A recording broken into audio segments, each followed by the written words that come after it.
আসসালামু আলাইকুম। গরুর সেক্টরে কাজ করাটা হচ্ছে ব্যয়বহুল কাজ। আপনার জমিতে পর্যাপ্ত পরিমাণ ঘাস নেই এবং পল নেই, আপনাকে আমি বলবো যে আপনি গরু পালন করেন না। গরুর সেক্টরে কাজ করতে গেলে আপনার অবশ্যই জমিতে ঘাস থাকতে হবে এবং পল থাকতে হবে। গরুর সেক্টরে যারা কাজ করেন তারা জানেন যে গরুর পাশে ব্যয়বহুলটা একটু বেশি হয়। তার ভিতরে যদি আপনার জমিতে ঘাস এবং পল না থাকে তাহলে আপনি কিছুতে লাভ করতে পারবেন না। বাজারে যদি আপনি ঘাস কিনতে যান দেখবেন যে প্রত্যেকটা ঘাসের আটি, একটা আটির দাম 10 টাকা করে। আমার প্রত্যেকটা দিন 20টা আটি করে লাগে। একটা আটি যদি 10 টাকা করে হয় তাহলে আপনার 20টা আটির দাম আপনার 200 টাকা করে দিনে হচ্ছে। যদি 200 টাকা করে দিনে হয় তাহলে মাসে দেখা যায় আপনার 6000 টাকা ঘাসের পাশে যাচ্ছে। আবার কারি আটি 1000-এর দাম আপনার 7000 টাকা। ঘাস এবং পল তাহলে আপনার মাসে দেখা যাচ্ছে যে 13,000 টাকা ঘাস এবং পল কিনতেই লাগে। অন্য অন্য খাবার যেমন হচ্ছে গুঁড়ো, খুদ, ভুসি এইগুলার হিসাব কিন্তু আমি ধরি নাই। আরো বিভিন্ন ধরনের অনেক কিছু আছে।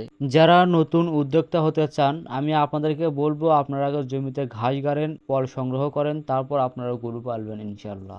আপনারা আমাকে অবশ্যই দোয়া করবেন আমি যেন ভবিষ্যতে একজন ভালো উদ্যোক্তা হতে পারি ইনশাল্লাহ। আজকে এই ছিল ভিডিও। পরবর্তী ভিডিও দেখার জন্য আপনারা আমার সাথে থাকবেন ইনশাল্লাহ। ভালো থাকবেন, সুস্থ থাকবেন। আল্লাহ হাফেজ।